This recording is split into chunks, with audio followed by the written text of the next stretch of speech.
Para cuando llegó el sábado, prácticamente ardía en deseos de enfrentarse a Sillinus. Esperaba que terminasen a golpes. Alguien debería de pagar por los infortunios de la familia Snow. ¿Y qué mejor candidato que un Plint?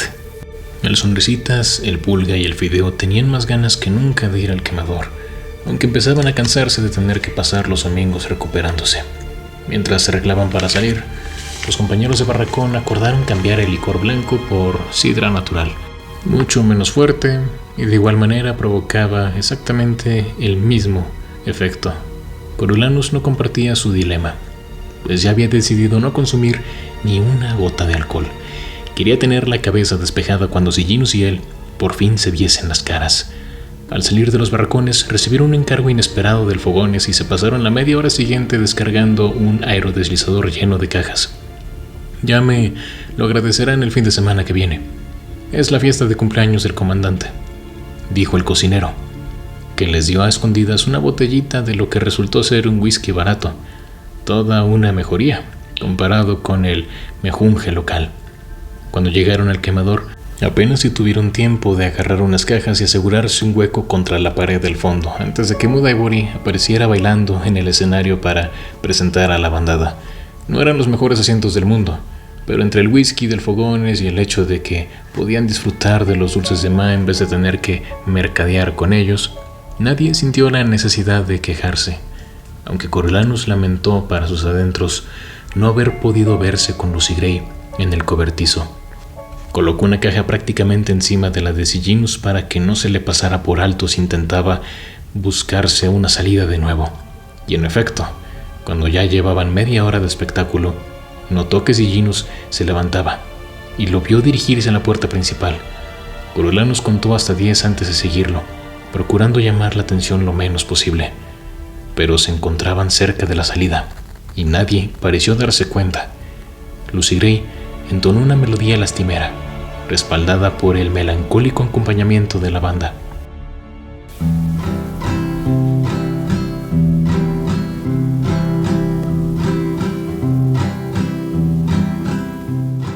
Vuelves tarde a casa y te dejas caer en cama.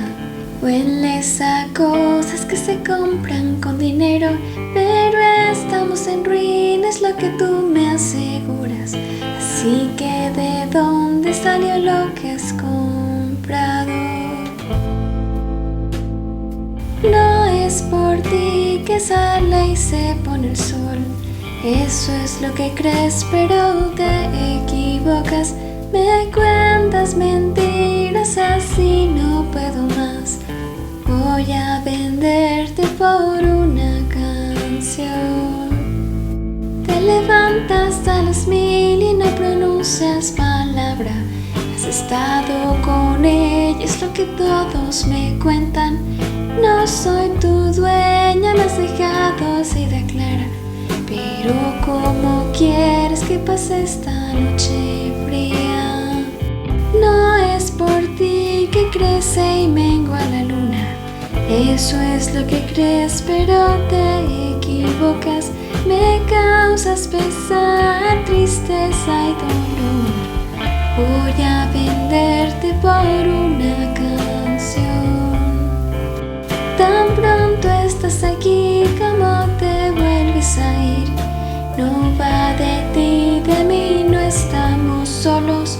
Inocentes y jóvenes muy preocupados. Tus idas y venidas necesitan saberlo. No es por ti que rutilan las estrellas. Es lo que crees, pero te equivocas. Hazles daño y te daré una lección. Voy a venderte por una canción. La letra consiguió sacarlo de quicio. Daba la impresión de ser otro tema inspirado en Billy Top. ¿Por qué no componía algo sobre él en vez de obsesionarse con ese donadie? Era él el que le había salvado la vida después de que Billy Top le comprase un billete solo de ida a la arena. Coriolanus llegó a la calle justo a tiempo de ver que Sillinus doblaba la esquina del quemador. La voz de Lucy Gray se diseminó por el aire nocturno mientras él se pegaba a una lateral del edificio. Coriolanus hizo un alto en las sombras de la parte trasera del quemador y vio que Siginnus cruzaba corriendo la puerta abierta del cobertizo. Los 5 miembros de la bandada estaban en el escenario. ¿A quién esperaba encontrar allí? ¿Se trataría de una cita acordada de antemano con los rebeldes para consolidar sus planes de fuga?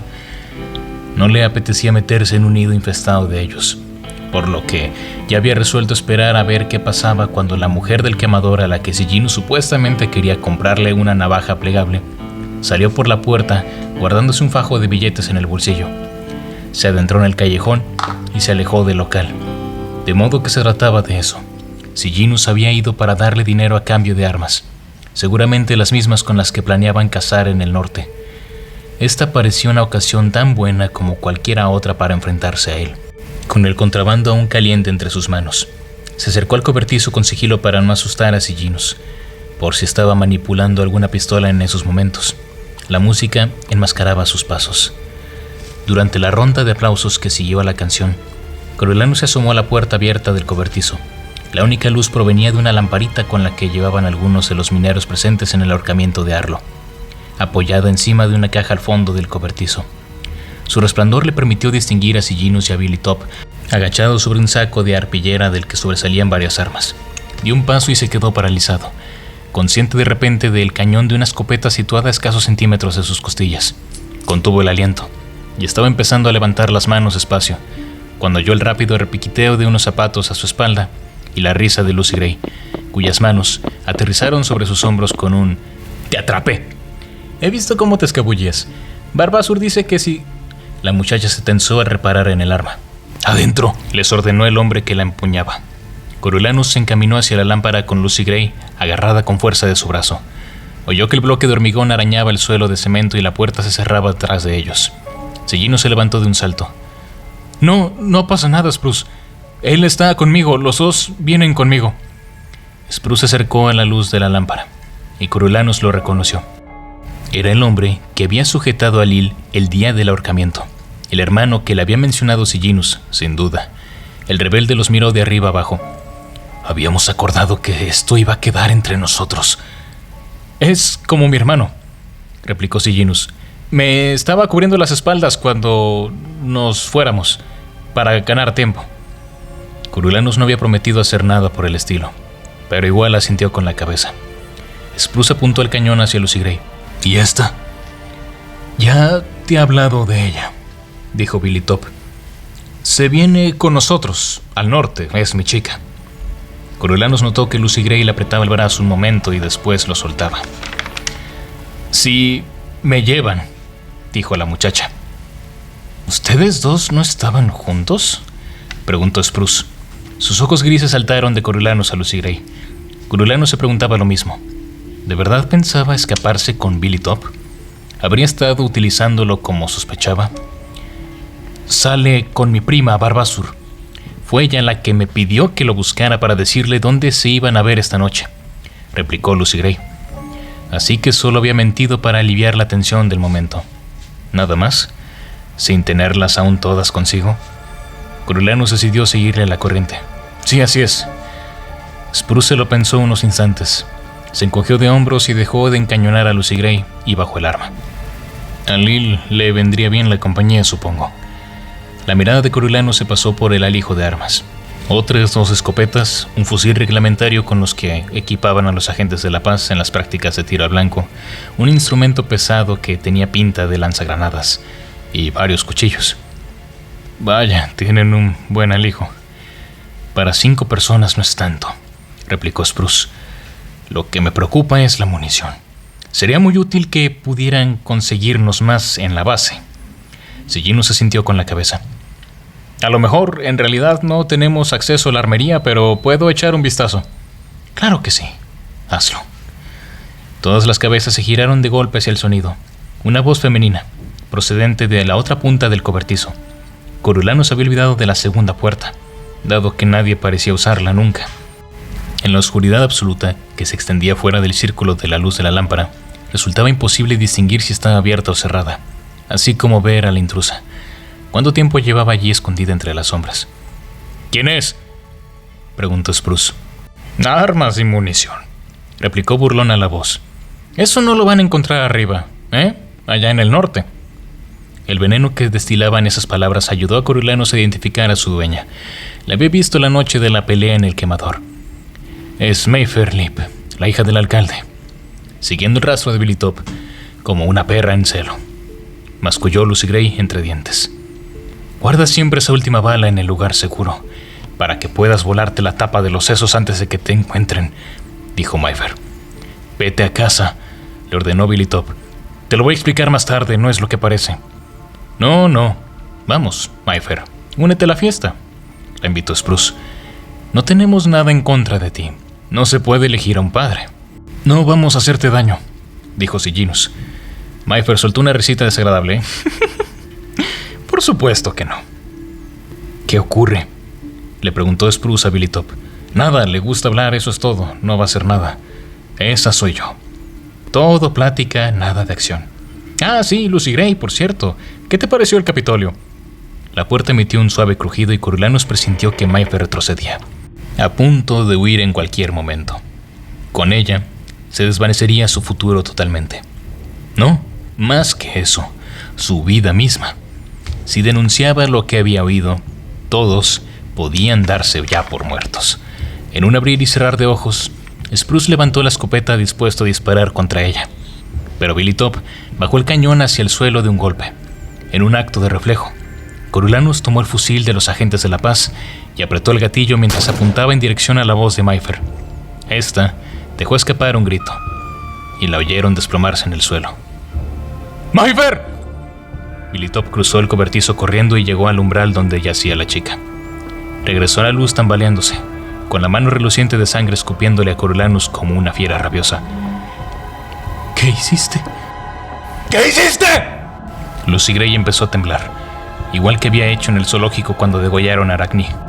Coriolanus le dio un empujón y los pies de la muchacha se dirigieron hacia la puerta. ¡Vuelve! ¡Ve al escenario! ¡Esta es tu coartada! ¡Corre! No. Si me cuelgan, ella se irá conmigo. Sin vacilar, Spruce descargó la escopeta contra el pecho de Billy Top.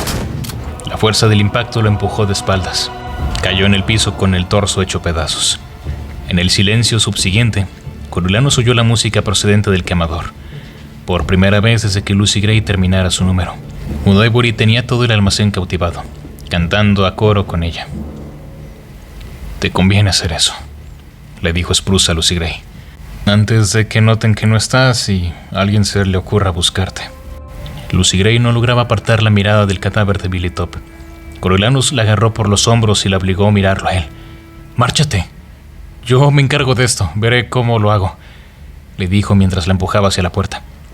La muchacha la abrió y se asomaron juntos al exterior. No había moros en la costa. El quemador al completo prorrumpió en vítores embriagados, lo que significaba que la canción de Mudaybury había acabado ya. Tenían el tiempo justo. Tú no has estado aquí, susurró Coriolanus al oído de Lucy Gray. Trastabilando, la muchacha cruzó el asfalto y entró en el quemador.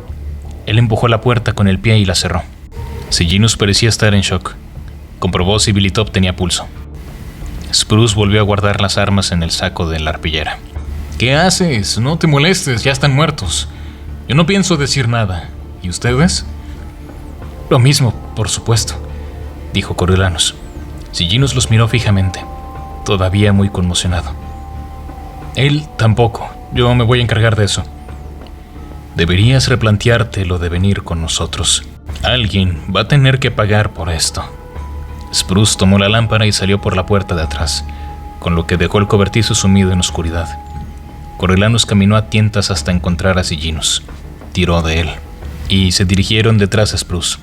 Barrió el cadáver de Mayfair con la bota para meterlo en el cobertizo y usó el hombro para cerrar con firmeza la puerta del escenario del crimen.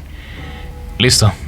Ya había conseguido entrar y salir del cobertizo sin tocar nada con la piel, salvo el arma con la que había matado a Mayfair, claro, cubierta sin duda con sus huellas y todo su ADN. Pero Spruce se la llevaría cuando abandonara el Distrito 12. Así ya no tendría que regresar jamás. Lo único que necesitaba era repetir el error del pañuelo. Aún podía oír al decano Highbottom burlándose de él. ¿Lo oyes, Coriolanus? Es el sonido de un Snow al caer en el suelo. Dedicó unos instantes a inhalar el aire nocturno. Unas notas musicales, alguna pieza instrumental llegaban flotando hasta ellos. Supuso que Lucy Gray habría subido de nuevo al escenario, aunque quizá aún no hubiese recuperado la voz. Agarró a Sejanus por el codo, lo condujo detrás del cobertizo y examinó el pasillo que estaba entre los edificios. Vacío. Corrieron hasta el lateral del quemador y esperaron un momento antes de doblar a la esquina. Ni una palabra, sisió. Sejanus, con las pupilas dilatadas y el cuello de la camisa empapado de sudor, repitió: Ni una palabra. Una vez dentro del quemador retomaron sus asientos. Junto a ellos el fideo estaba arrumbado contra la pared en apariencia inconsciente. Detrás de él, el sonrisita se estaba ligando con alguna chica mientras el pulga se dedicaba a terminar las últimas gotas de whisky. Nadie daba la impresión de haberlos echado de menos. El tema instrumental terminó y Lucy Gray, que ya se había repuesto lo suficiente como para cantar otra vez, eligió un número que requería la participación de la bandada al completo. Muy lista. Casi con toda la probabilidad serían ellos los que descubrieran los cadáveres, puesto que el cobertizo era una zona de descanso. Cuanto más tiempo los retuviese allá arriba, más convincente resultaría su coartada, más oportunidades tendría Spruce de sacar todas esas armas de los alrededores y más le costaría al público determinar la cronología de lo que había ocurrido allá abajo. El corazón de Coriolanus martillaba en su pecho, mientras intentaba evaluar la gravedad de la situación. Calculó que nadie pondría el grito en el cielo por Billy Top, excepto quizá Claire Carmine, posiblemente. Pero Mayfair, la única heredera del alcalde. Spruce tenía razón. En algún momento alguien tendría que pagar por ella. Lucy Gray abrió la ronda de peticiones al público y consiguió mantener a los 5 miembros de la bandada sobre el escenario. Durante el resto del programa así se mantuvieron. Mudaybury se paseó entre los asistentes como de costumbre para recoger el dinero. Lucy Gray les dio las gracias a todos. La bandada hizo una última reverencia y el público empezó a dirigirse hacia la salida. «Tenemos que volver ya», le dijo Coriolanus en voz baja a Sejanus. Cada uno de ellos echó un brazo del fideo por los hombros y se marcharon con el pulga y el sonrisitas tras ellos. Habían recorrido unos 20 metros por la carretera cuando los gritos histéricos de Mudaybury rasgaron el aire nocturno e hicieron que todos se voltearan sobre sus talones, puesto que seguir como si nada habría resultado sospechoso. Coriolanus y Sejanus también se dieron la vuelta, con el fideo aún colgando entre ellos. Poco después, oyeron los silbatos de los agentes de la paz, y una pareja de oficiales les ordenó por señas que se dirigieran a la base. Se mezclaron con el tumulto y no volvieron a cruzar palabras hasta que llegaron hasta la estación. Entre los ronquidos de sus compañeros se escondieron en el cuarto de baño. «Nosotros no sabemos nada. Y fin de la historia», dijo Coriolanus.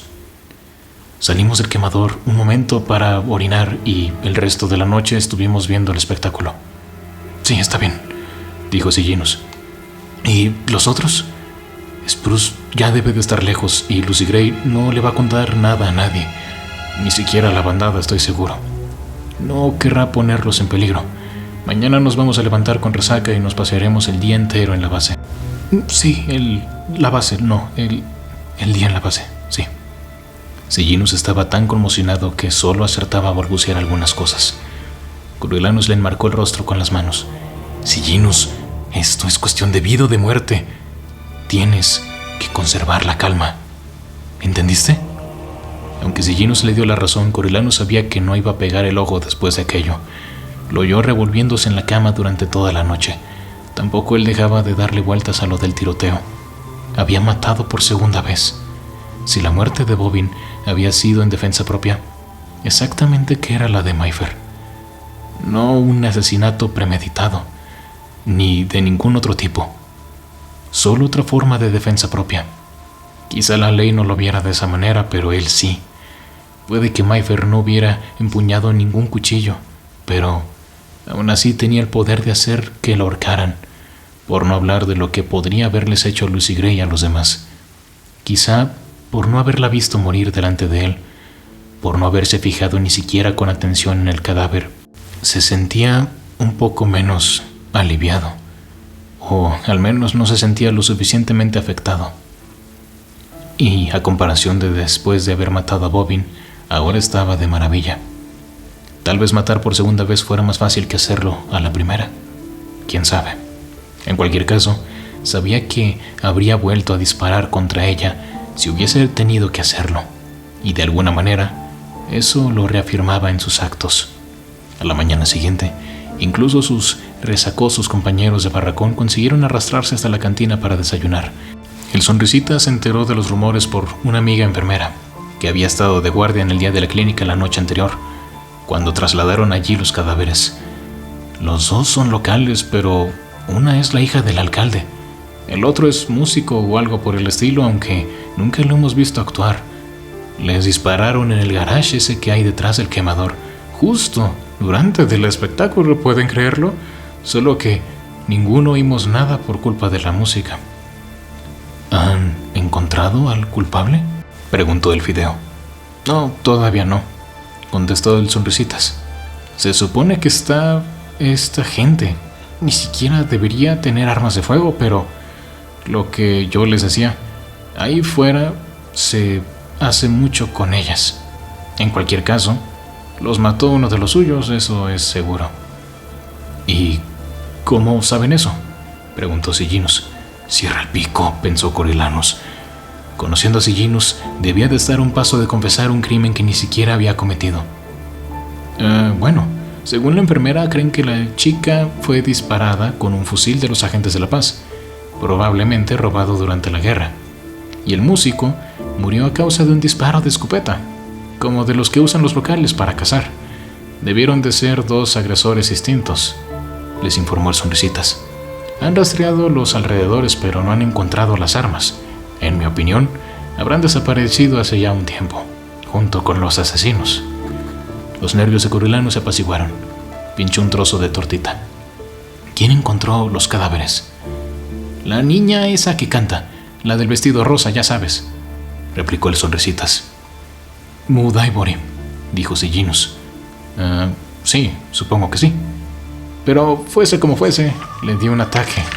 Dios mío, sí que entraron en pánico. Nadie sabía qué hacer. Pero, ¿cuándo habrían tenido tiempo de hacerlo?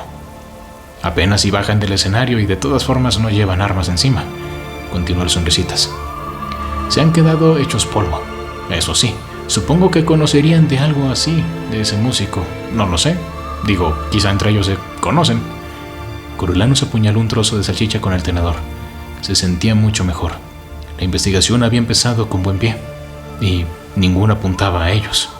Pese a todo, aún podrían torcerse las cosas para Lucy Gray, que tenía el doble motivo de haber sido el antiguo amor de Billy Top y de que Mayfair la hubiera enviado a la arena.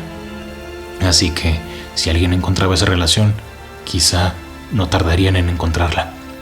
Y si entraba la arena en la ecuación, ¿lo podrían implicar a él? Nadie del 12 sabía que Lucy Gray y él eran pareja, salvo a la bandada, y ella se encargaría de que no hablaran. En cualquier caso, si ella ahora salía con otro, ¿qué podría importarles Billy Top a ninguno de los dos? Sin embargo, quizá hubieran querido acabar con Mayfair para vengarse y Billy Top podría haber interferido para defenderla. De hecho, eso no estaba muy lejos de lo que realmente había sucedido. Pero cientos de testigos jurarían que, menos durante unos breves instantes, Lucy Gray había estado sobre el escenario durante todo el espectáculo. No se habían encontrado armas. Costaría demostrar su culpabilidad de cualquier manera. Debería tener paciencia, dar tiempo al tiempo para que las aguas volvieran a su cauce, y después podrían estar juntos de nuevo. En muchos sentidos, se veía más cerca de ella que nunca, y ahora que los unía este lazo nuevo e inquebrantable, aunque estuviese cubierto de sangre. En vista de los acontecimientos de la noche anterior, el comandante ordenó cerrar la base a cal y canto durante toda la jornada. Coriolanus, de todas formas, tampoco tenía otros planes. Necesitaba guardar las distancias con la bandada durante algún tiempo. Sillinus y él se dedicaron a pasar el rato, esforzándose por aparentar normalidad, jugando naipes, escribiendo cartas, limpiando sus botas. Mientras sacudían el barro seco de los cordones, Coriolanus susurró: ¿Qué pasa con lo del plan de huida? ¿Aún sigue en marcha? No tengo idea, respondió Sillinus. El cumpleaños del comandante será el próximo fin de semana. Esa era la noche que pensábamos irnos. Corio, ¿y si detienen a una persona inocente por los asesinatos? Por nuestra culpa. Entonces, se acabaron nuestros problemas, pensó Coriolanus, pero se limitó a decir en voz alta: lo considero muy poco probable, sin armas, pero ya cruzaremos ese puente cuando lleguemos a él. Coriolanus durmió mejor esa noche. El lunes se dio por finalizado el aislamiento. Se rumoreaba que los asesinatos se habían cometido tras unas disputas internas entre los rebeldes. Si querían matarse entre ellos, adelante. El alcalde visitó la base y montó en cólera ante el comandante a cuenta de su hija. Pero, ya que había malcriado tanto a Mayfair y dejado que se asilvestrara tanto como para una gata montesa, el sentimiento generalizado era que no debería culpar a nadie más que a sí mismo, ya que, le guste o no, bajo su cuidado, es que dejó que Mayfair haya haber confraternizado tanto con los rebeldes. El martes por la tarde, el interés por los asesinatos se había reducido hasta el extremo de que Coriolanus empezó a trazar planes de futuro mientras pelaba papas para el desayuno. Lo primero era asegurarse de que Sejanus hubiese renunciado a fugarse. Con suerte, lo ocurrido en el cobertizo le habría convencido de que estaba jugando con fuego. La noche del miércoles les tocó turno de lavar platos, así que allí buscaron el momento para poder hablar. Sería el último intento de Coriolanus para convencerlo de que renunciara a todo lo que quería hacer: la huida, ayudar a los rebeldes y lo que sea que le estuviese ocultando si es que había algo más. Si Sejanus no accedía, Coriolanus no tendría más remedio que denunciarlo ante el comandante.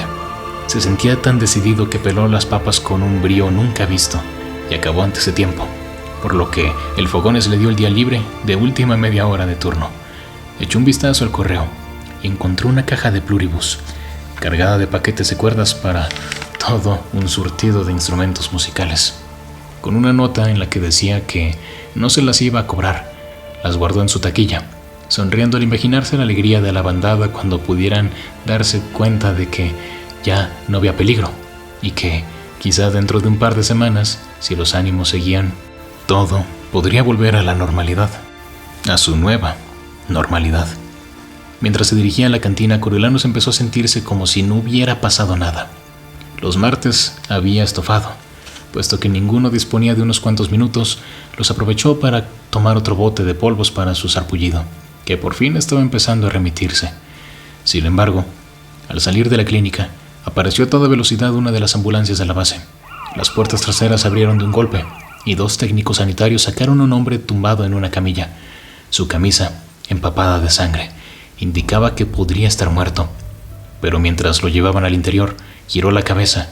Un par de ojos grises se posaron en Coriolanus, que no pudo reprimir un jadeo de sorpresa. Era Spruce. Las puertas de la clínica se cerraron tras él, lo que le impidió ver algo más. Avisó a Sejanus en cuanto éste hubo terminado su turno, pero ninguno de los dos sabía qué significaba aquello. Estaba claro que Spruce había tenido un encontronazo con los agentes de la paz, pero ¿cómo? ¿Por qué? ¿Lo habrían relacionado con los asesinatos? ¿Estarían al corriente del plan de huida? ¿Se habrían enterado de la compra de las armas? ¿Qué les contaría ahora que lo habían capturado? Y el miércoles, a la hora del desayuno, la fiel enfermera del Sonrisitas le informó de que Spruce había fallecido durante la noche anterior a causa de sus heridas.